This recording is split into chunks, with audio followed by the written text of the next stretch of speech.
Bueno, muy bien. Entonces, vamos a continuar con la hidralacina. Habíamos dicho que este es un medicamento, uno de los medicamentos más antiguos y que hasta en la actualidad se sigue utilizando en los casos de hipertensión en el embarazo. Está en los vademecum de la Caja Nacional del Ministerio de Salud. También habíamos dicho que ¿cómo se llama? No se conocía muy bien el mecanismo de acción, pero se supone que tiene una actividad muy importante a nivel de los vasos sanguíneos y que ese mismo hecho de actuar sobre la resistencia vascular periférica generaba dos elementos importantes. Por un lado, podía generar una taquicardia adicional, que es el reflejo que se produce por la vasodilatación a nivel de los receptores de la arteria, sobre todo, digamos, las carótidas, y de ahí, obviamente, por vía refleja, llegaba a la base del cuarto ventrículo para estimular luego el nódulo sinoauricular, y por el otro lado, generaba también la vasodilatación, la liberación de renina-angiotensina, con lo cual retenía sodio y agua. Bueno, nos metimos luego a la farmacocinética y ahora obviamente estamos en la distribución y excreción. La vida media entonces de la hidralacina, como dice en la diapositiva, es de 1 hora y la depuración del compuesto es alrededor de 50 ml kilogramo minuto. Bueno, en la realidad la hidralacina se combina rápidamente con alfa-cetoácido circulante formando hidrazona y el principal metabolito recuperado en el plasma es la hidrazona del ácido pirúvico. Bueno, eso es lo que dice ya nuestra diapositiva, la diapositiva que tienen ahí ustedes, ¿no? Ahora vamos a continuar entonces para adelante. Eh, a ver, bien.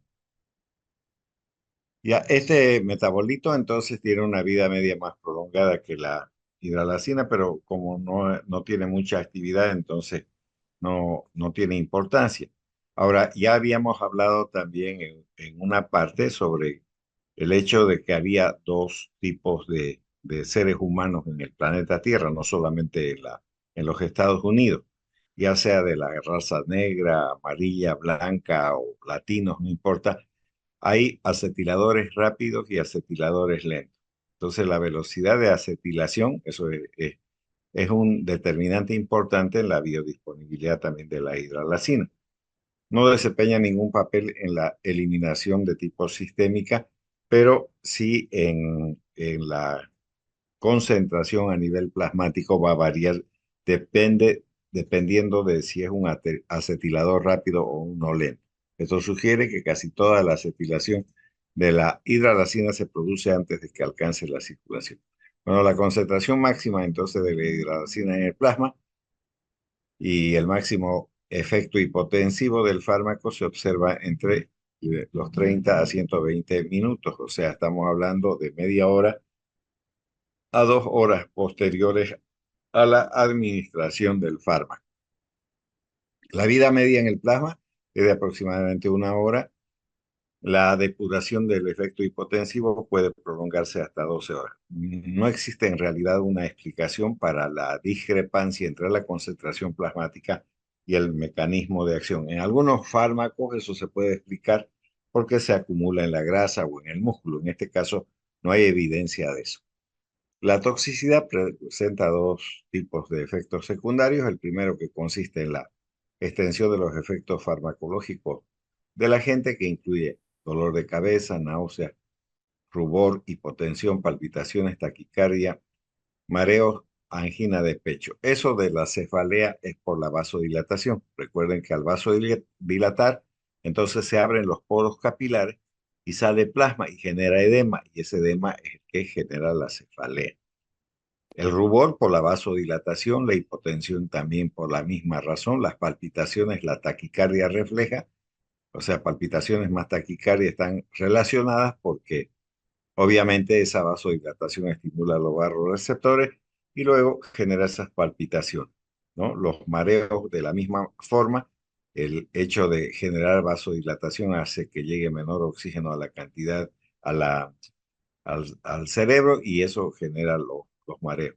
Y también va a generar, obviamente, una taquicardia y esa taquicardia, al consumir mayor cantidad de oxígeno, genera la angina de pecho o también llamada angina cardíaca.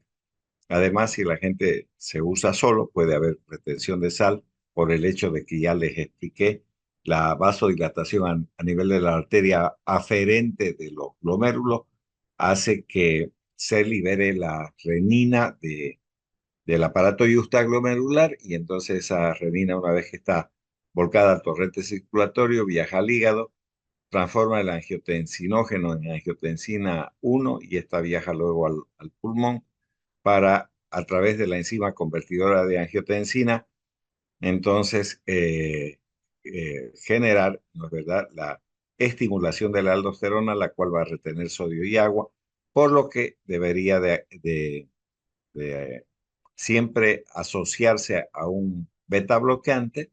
En el caso de la hidradacina podría ser el atenolol, y por el otro lado también habría que asociar a un diurético para evitar la retención de sodio y agua.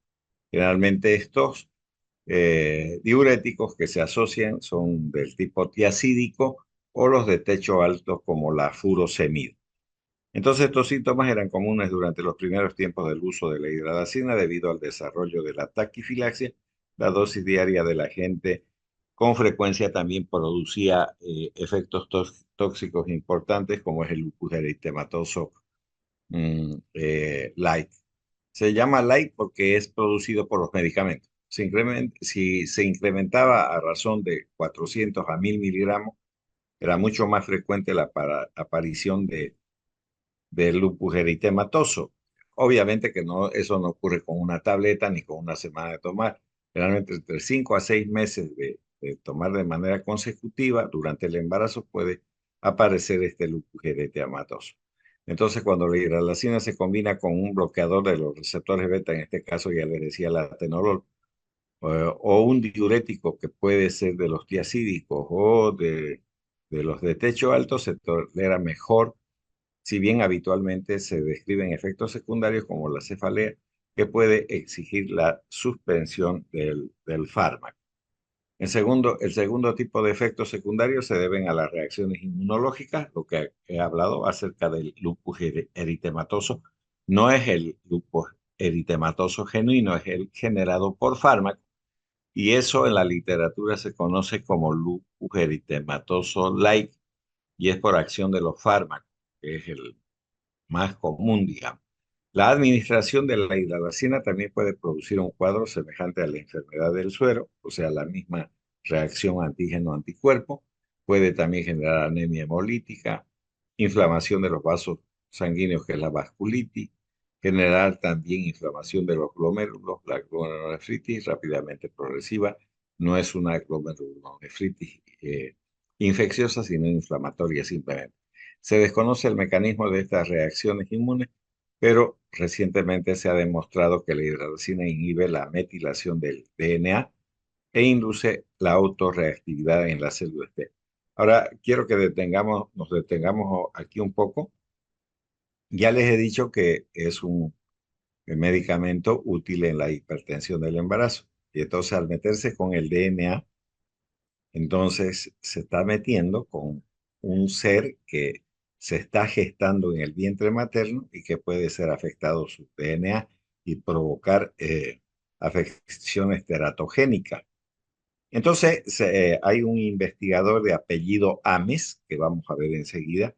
Entonces, se puede utilizar el reactivo de Ames, un investigador norteamericano que ha hecho un reactivo para poder valorar los efectos tóxicos de los fármacos antes que se produzcan efectos teratogénicos. Pero adicionalmente debo de decir que esas dosis de 400 a 1000 miligramos no son recomendables.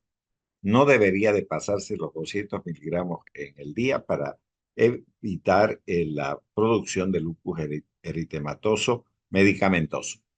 Entonces, el síndrome de lupus usualmente no se presenta antes de los 6 meses, vean ustedes, de tratamiento y su incidencia está relacionada con el sexo, el fenotipo del acetilador y la raza. Obviamente, si estamos hablando de un lupus eritematoso producido por el medicamento en las mujeres embarazadas, obviamente en las mujeres es más frecuente esto, es 4 veces mayor en las mujeres que en los hombres y mucho más común en los blancos que en los negros y con dosis de 200 miligramos diarios. Por eso les decía que las dosis de 400 a 1200 es mejor no utilizarla y siempre que sea, es mejor si la dosis no sobrepasa los 200 miligramos para que no ocurra este problema. La hidralacina entonces solo debe de ser empleada para el tratamiento de la hipertensión, solo cuando la combinación de un diurético y un agente beta-adrenérgico bloqueante, bueno, permita un adecuado, digamos, control del cuadro, porque, vuelvo a repetir, el beta bloqueante es para evitar la taquicardia refleja y el diurético para evitar la retención de sodio y agua. La hidralacina nunca debe ser utilizada como un único fármaco en el tratamiento de la hipertensión debido al desarrollo de taquifilaxia secundaria o a un aumento del gasto cardíaco y retención de líquido. Debe ser utilizado con mayor precaución en pacientes ancianos y en pacientes con enfermedad coronaria, debido a la posibilidad de precipitar una isquemia. Vuelvo a repetir, esa isquemia se produce por la taquicardia, porque no debería de haber isquemia si hay vasodilatación, pero como hay taquicardia refleja, eso consume oxígeno y entonces puede precipitar más bien una isquemia miocárdica. La dosis máxima recomendada de la hidralacina es 200 miligramos para evitar el desarrollo del lupus. Los acetiladores lentos presentan una mejor respuesta a esta dosificación debido a que, como la metabolización es tan lenta, no permite, digamos, que el fármaco pro, eh, tenga la propensión de provocar el lupus eritematoso, ¿no? Por la biodisponibilidad. La hidralacina se ha utilizado ampliamente en la hipertensión del embarazo, sin embargo, debe ser empleada con precaución al comienzo de la gestación, ya que la hidralacina se combina con el ADN, dando entonces una reacción de Ames positiva. Ahora voy a volver a explicar. Ames es el apellido de un investigador norteamericano que generó esta prueba, ¿no? Que permite determinar la teratogenicidad de los fármacos y que es conveniente hacer esa prueba durante la administración de la hidralacina. Bueno, los preparados y dosis, ¿no? El clorhidrato de hidralacina viene con el nombre de apresoline en tabletas de 10, 25 y 50, 50 y 100 miligramos, en ampollas de 1 ml con 20 miligramos. La dosis recomendada es 25 a 100 miligramos 2 veces por día. Fíjense, la dosis máxima que debe de emplearse es 100 miligramos y dan 2 tabletas, hacen los 200 miligramos y no se pasan para que no se produzca, digamos, la hidralacina por vía intramuscular o vía intravenosa de 20 a 40 miligramos.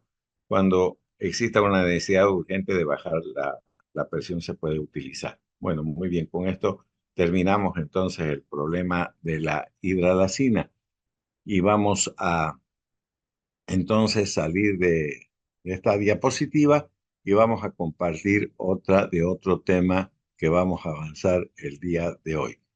Bien, a ver, entonces, los nitratos y nitritos, uno de los más comunes que todos tenemos conocimiento es el denominado TNT. No es el canal de televisión, porque hay un canal de televisión TNT, es trinitrotolueno. ¿Y qué es el trinitrotolueno? Es la dinamita. Entonces, la que usan los ponchos rojos es una pasta amarilla que se pone debajo de la lengua y baja la presión arterial, pero en realidad los nitritos y nitratos no son para bajar la presión arterial porque en realidad tienen muy poca durabilidad. Hay un medicamento que vamos a verlo de manera aislada, que también es un nitrito, que se llama nitroprusiato de sodio. Ese nitroprusiato de sodio es el que se utiliza en las emergencias en pacientes que tienen hipertensión arterial. Entonces, eso vamos a verlo de manera aislada. Ahora vamos a hablar de estos nitritos y nitratos y vamos a ver que son fármacos que actúan sobre todo eh, en la resistencia vascular periférica, afectando esa parte de la presión arterial y obviamente generando vasodilatación, pero no de forma directa, sino tienen que transformarse en óxido nítrico y ese óxido nítrico a través de la guanilciclasa va a generar vasodilatación y no selectiva porque va a afectar tanto venas como arterias. En cambio, los otros fármacos que hemos visto son de tipo selectivo porque afectan más el territorio arterial que el venoso. Y obviamente estamos hablando de los fármacos que tienen que ver con el calcio y demás cuestiones. Bueno, vamos a ver aquí las características químicas entonces. Los nitratos y nitritos orgánicos, como dice ahí la diapositiva, son ésteres del ácido nítrico. Ahí tienen la estructura química, está constituido por carbono, oxígeno, nitrógeno y oxígeno. El ácido nitroso, de nuevo, carbono, oxígeno y obviamente el óxido nítrico, que ese no que ustedes están viendo en realidad es el óxido nítrico, respectivamente. Entonces, estos nitratos y nitritos se encuentran bajo la siguiente forma. El trinitrato de glicerilo, que es la nitroglicerina. Fíjense, entonces la nitroglicerina es esa pasta amarillenta que haciendo uso junto con un fulminante y una mecha, entonces se crea la dinamita común. Bueno, eso sirve para sobre todo en las minas ocupan esa dinamita. Luego tenemos el dinitrato de isosorbide, eh, que vamos a desarrollarlo también como fármaco. El 5-mononitrato de isosorbide, que es un metabolito, si se quiere, del 2-dinitrato de isosorbide, eso vamos a verlo también un poco más adelante. Y el tetranitrato de pentaeritriol. Entonces, ese es otro fármaco que también se puede utilizar en los casos, sobre todo de angina cardíaca. El más característico de los nitratos es el nitrato de amilo, un líquido muy volátil y rara vez se emplea como antianginoso, justamente por lo inestable que es el medicamento. Y vamos a ver que estos fármacos hay que conservarlos siempre en lugares oscuros, en recipientes que tengan un recipiente de tipo nacarado y además en la sombra porque la luz eh, empieza a descomponer el medicamento. Bueno, los efectos farmacológicos son, ya les dije, vasodilatadores no selectivos. Entonces, la vasodilatación es el efecto más importante de los nitritos y nitratos. Es consecuencia de una acción directa e inmediata sobre el territorio vascular y es fácilmente evidenciable con la dosis terapéutica. Los nitratos dilatan venas, arterias, arteriolas de un modo desigual. Pero como ustedes pueden ver, entonces todos los vasos sanguíneos en líneas generales son afectados. Me estoy refiriendo sobre todo a los territorios venosos y arteriales de manera general. Dosis pequeñas van a causar una marcada venodilatación. Entonces, con eso quiere decir que con poquitas dosis, los primeros en afectarse son las venas y no las arterias. Entonces, no son vasodilatadores arteriales como ocurre con otros fármacos, que originan una redistribución del volumen circulante desde el corazón y los pulmones hacia las piernas y el área esplásnica y también mesentérica, es decir, en la región donde se encuentra el vaso y obviamente los vasos mesentéricos que ya ustedes conocen por anatomía que quedan a nivel abdominal. Bien, aquí tenemos un poco la actividad que tienen los nitratos, si pueden, o nitritos. Ahí dice solamente nitratos, como ustedes pueden observar en esa diapositiva en la parte central, pero observen, hay unas flechas gruesas y entonces nos están marcando con esa flecha el corazón. Y ese corazón está mostrando en un círculo a los vasos coronarios. Y si ustedes observan, ¿qué dice ahí? Dice que los nitratos dilatan los vasos coronarios. Entonces, eso va a hacer que el corazón, obviamente, trabaje mejor por el hecho de que al fluir mejor la sangre se oxigena mejor el tejido muscular. Pero por otro, la reducción a través, si se quiere, de la vasodilatación venosa, hay una reducción de la poscarga.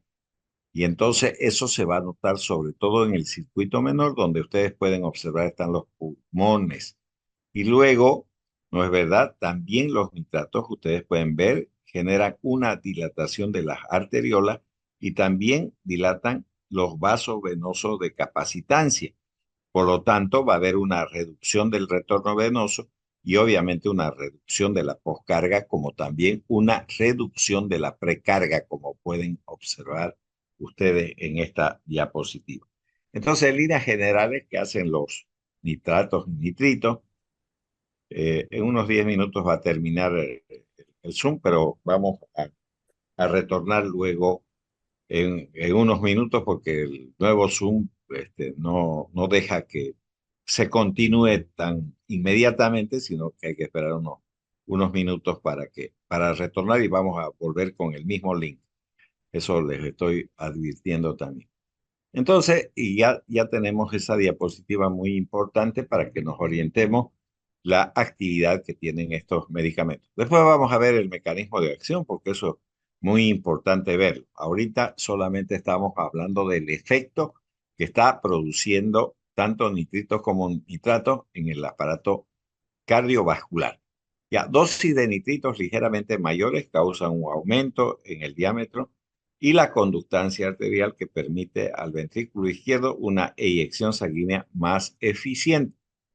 Hasta aquí está bonito todo, pero no debemos de dejar de pensar que esa vasodilatación, sobre todo a nivel del territorio arterial, puede generar taquicardia refleja. Eso vamos a ver un poco más adelante.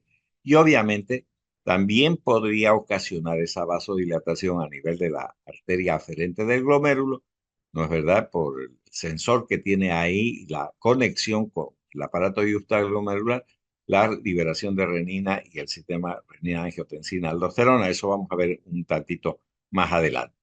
Bueno, la cuestión es que la dilatación de las arteriolas y los vasos de resistencia requiere dosis todavía más elevadas y causa una disminución de la resistencia vascular periférica y coronaria. ¿Dónde entonces estamos actuando con estos medicamentos, sobre todo en la hipertensión arterial? Recuerden que hipertensión arterial es igual a gasto cardíaco más resistencia vascular periférica. Entonces, el mecanismo de acción más importante de los nitritos y nitratos es sobre la resistencia vascular periférica. Entonces, todavía no hemos hablado cómo va a influir sobre el gasto cardíaco, aunque en la otra diapositiva hemos visto que al disminuir la precarga, entonces llega menos sangre al corazón y también va a afectar en alguna medida el gasto cardíaco, como ustedes han podido observar en la diapositiva. Esto es para que nosotros podamos observar, fíjense, son unos vasos, el de arriba, lógicamente por el color es un vaso sanguíneo venoso y está en italiano, como pueden ver ahí, ¿no? Como la nitroglicerina tiene una actividad, dice, selectiva sobre los vasos. Tiene actividad, ¿no es verdad?, dilatando los vasos de capacitancia, que serían los vasos venosos, pero también, ¿no es verdad?, actúa sobre los vasos arteriales medios como el de las arteriolas. Y eso va a depender de la dosis. A menor dosis, la afectación primero es de las venas y luego será de las arterias. Bueno, la dosis de nitratos que no alteren la presión arterial sistémica producen a menudo una reducción de la resistencia pulmonar, una dilatación arteriolar en la cara y el cuello con la presencia de rubor. Es decir, ese paciente se va a volver rojo por la presencia de estos nitritos y nitratos, así como también va a generar cefalea. ¿Por qué se genera cefalea? Porque al vasodilatar los capilares, esos capilares tienen fenestraciones o poros. al abrirse los poros, imagínense un globo de cumpleaños que tenga una carita de un payaso. Si ustedes están inflando, están dilatando el globo. ¿Y qué va pasando con la carita del payaso? Va creciendo. De la misma manera va a ocurrir si entrecruzan los dedos de sus manos y empiezan a separarlos, van a aparecer unos poros. Por ahí va a salir ¿qué? El plasma. ¿Qué va a pasar con el plasma? Va a generar edema, porque ese líquido se va a ir al líquido intersticial, entonces va a generar edema. Y ese edema es el que provoca el dolor de cabeza. Entonces, dice ahí, así como la cefalea, probablemente debido a la dilatación de los vasos arteriales a nivel de las meninges, va a generar ese edema. Dosis elevadas pueden ocasionar hipotensión arterial con palidez, mareo y activación de una respuesta simpática compensatoria. Aquí está la cuestión que yo estaba diciendo en un principio. Esa vasodilatación, para que genere una respuesta simpática compensatoria, tiene que generarse a partir de los vasoreceptores. ¿De dónde salen esos vasoreceptores? Ya ustedes lo estudiaron, sobre todo en fisiología. Están en las carótidas y esas carótidas entonces envían una señal a la base del cuarto ventrículo, generando entonces la taquicardia compensatoria. Eso es lo que va a ocurrir. Grandes dosis pueden provocar tal grado de disminución de la presión arterial diastólica que la taquicardia y el aumento de la contractilidad cardíaca compensatoria pueden agravar e incluso desencadenar un ataque de angina cardíaca. Ahora, centrémonos un poco en la angina cardíaca. ¿Qué es, o sea, por qué se produce digamos, el problema en las anginas cardíacas? Porque hay una mala oxigenación del miocardio. ¿Y por qué se genera la disminución de la oxigenación a nivel del miocardio? Porque ese músculo necesita obligatoriamente de oxígeno. Y si los vasos sanguíneos coronarios poseen arteriosclerosis, pues no van a poder oxigenar de manera adecuada a las necesidades de los cambios en términos del funcionamiento del miocardio. El otro tipo de angina cardíaca es la espástica. Si hay un espasmo de los vasos sanguíneos, también disminuye la, digamos, la conducción del oxígeno hacia el tejido muscular y hay una deficiencia entonces de oxigenación. Y finalmente, la tercera forma de aparición de la angina es la mixta, es decir, que sea espástica y arteriosclerótica a la vez. Entonces, cualquiera de las dos provoca una deficiencia de oxígeno. Y si usted hace trabajar más el corazón, peor el problema.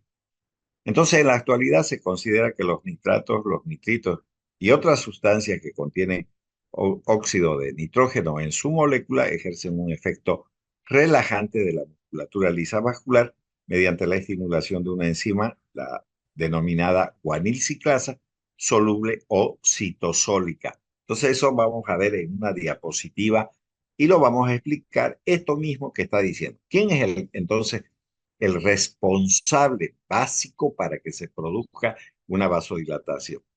La presencia del óxido de nitrógeno. Eso es lo importante. Entonces, a partir de ese óxido de nitrógeno, entonces se va a desencadenar una cascada de procesos químicos que van a llevar a la estimulación de una enzima llamada guanilciclasa. Esta enzima guanilciclasa soluble o también citosólica, es decir, que exista dentro de las células de la musculatura lisa cardíaca, van a generar el secuestro del calcio y al secuestrarse el calcio, entonces se genera la no contracción de los filamentos de actina y miosina, que generalmente es desencadenada por el calcio y una proteína llamada calmodulina. Recuerden que la calmodulina solo existe en la musculatura lisa, ya sea del intestino, del útero, de los uréteres, de la vesícula biliar y lógicamente de los vasos sanguíneos. En este caso, lo que estamos hablando es de los vasos sanguíneos. Entonces, fíjense que esta diapositiva es interesante, independientemente de la lectura que vean, la que está graficada. Y entonces dice células endoteliales. Esas células endoteliales de los vasos sanguíneos liberan óxido nítrico. ¿no? Y eso porque es estimulado por la presencia de las neuronas no colinérgicas. Ahora, ese óxido nítrico, ¿qué va a hacer? Va a actuar sobre la guanilato ciclasa. Esa guanilato ciclasa va a formar el monofosfato de guanosina cíclico o el monofosfato cíclico de guanosina, como quieran ver. Y eso, fíjense que hay una flechita y que dice erección. Bueno, ¿qué erección? El corazón no se va a poner eréctil ni tampoco los vasos sanguíneos, pero fíjense lo que dice más abajo. Dice citrato de sildenafil. ¿Qué es el sildenafil entonces? Es el Viagra. Y este medicamento en realidad se lo utilizó por primera vez en los anginosos, o sea, en las personas de la tercera edad que tenían problemas de angina cardíaca con la finalidad de comparar el 5-monohidrato de isosorbide con el citrato de sildenafil. Y vieron que el citrato de sildenafil no funcionaba de manera